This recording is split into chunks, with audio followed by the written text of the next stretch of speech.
Good morning. I'm Nicolene and welcome to my channel. I am walking along with my dog and I just realized I had a thought and I thought let me make a video.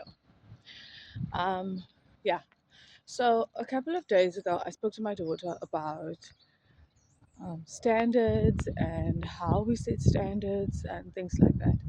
And it actually dawned on me in that conversation that there's certain things that I did not have standards for, that I just accepted in life as it came.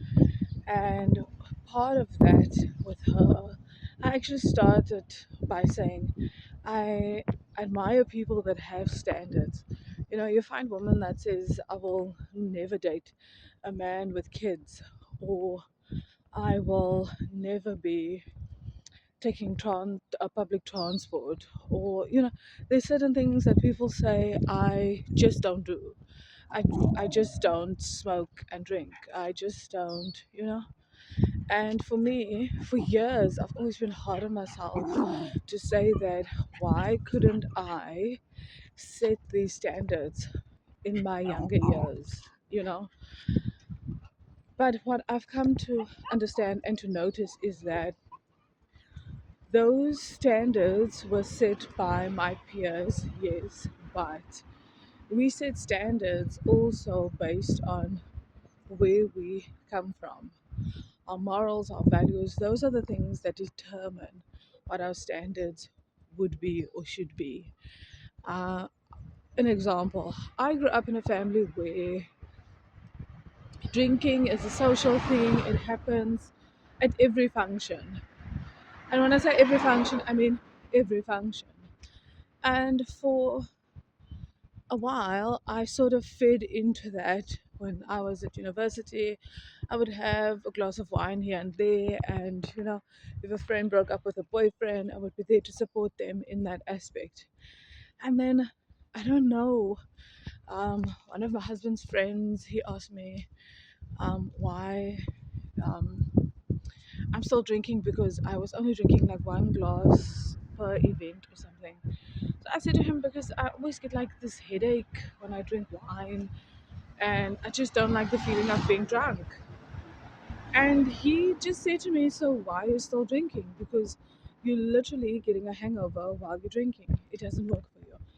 And at first I thought like, what's wrong with this guy? How can he say this to me? This is what everybody does. But as time went on, I realized what he's saying is true.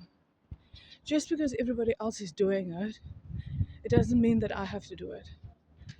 And my standard is I don't drink and smoke. That's just my standard. And I didn't realize it was a standard until I listened to other people's standards. I thought it's just the thing that I decided because of my family, because of sometimes chaos when drinking and smoking does take place. So it also came from a place of me trying to control the situation and all those things.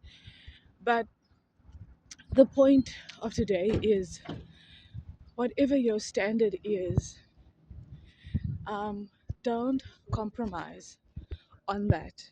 That's your standard. However, your standard is informed. If you feel uncomfortable sometimes about a standard, just check how your standard is informed, how it gets to that place where you say, this is the point I'm trying to make. Because at some point, um, something happened, something informed, something determined you to have that. And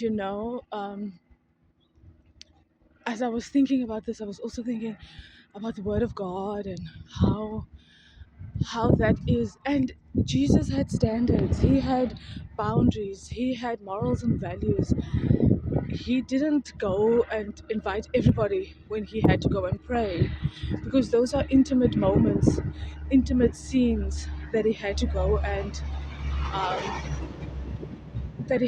perform. And by doing that, he set a standard. That prayer is a private thing. It's not for public. And we sometimes think of standards as a snobby thing. Like, how can she say she doesn't want a man with children. That is your standard. How can you say you don't want a man that doesn't have a job? That is your standard. That's what my mom told me. Never date somebody who doesn't have a job, who doesn't have, in those days, they called it a clock card. Somebody who doesn't have a place to be, somebody who doesn't have ambition. That was my standard.